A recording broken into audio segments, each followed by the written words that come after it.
आज हम जिस विषय पर बात करेंगे वो है क्रोध। क्रोध वो भावना है जो हमारे सारे जीवन को घेर कर रहता है। क्रोध को ना उम्र की मर्यादा है, ना ही ज्ञान की।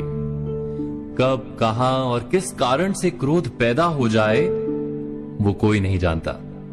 और जब क्रोध जन्म लेता है तो तुरंत ही विचार करने की शक्ति खो जाती है।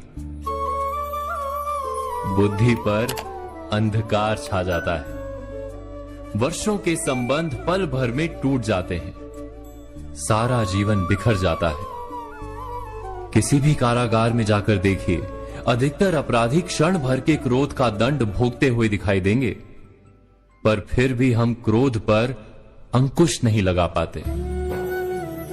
बार बार हम क्रोध ना करने का प्रण तो लेते हैं, पर बार बार हमसे क्रोध हो जाता है। ये क्रोध वास्तव में क्या है, क्यों जन्मता है और क्यों अंकुश में नहीं रहता? उदाहरण के लिए आप एक बालक को देखिए। उसे किसी वस्तु की इच्छा होती है और उस समय अगर उसे वो नहीं मिलती या कोई उसे भयभीत करता है तो वो प्रतिक्रिया देता है। बालक की प्रतिक्रिया क्रोध है, क्योंकि बालक निर्बल है, निसहाय है। बालक अपनों से बड़ों को अपने वजूद का एहसास, अपने अस्तित्व की प्रतीति करवाने का प्रयास करता है क्रोध के माध्यम से। बड़े होने पर भी हम क्या ऐसा ही नहीं करते? क्या क्रोध हमारे भीतर बैठे बालक का प्रतिभाव नहीं? अर्थात क्या क्रोध वास्तव में केवल बालक जैसे व्यवहार का नाम नहीं? जब अहंकार को घाव होता है, जब भय लगता है, जब कोई वस्तु हमें प्राप्त नहीं होती, तब हमें क्रोध आता है, ठीक किसी बालक की भांति।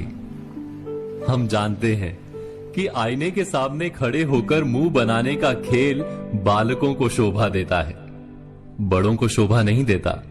फिर भी हम बालक की भांति क्रोध करना बंद नहीं करते। हम अनुभव से जानते हैं, दूसरों को देखकर बता सकते हैं कि क्रोध से कभी कुछ प्राप्त नहीं होता। सम्मान हो, संपत्ति हो, प्रेम हो या सुरक्षा हो, क्रोध से नहीं मिलता। मिलता है तो प्रयासों से, कार्य करने से, बुद्धिपूर्वक विचार करने से। मनुष्य मात्र अपनी आदतों के अनुसार ही जीता रहता है। क्रोध भी आदत बन जाती है। हमारे चाहते हुए भी हम अपने प्रतिभावों को रोक नहीं पाते।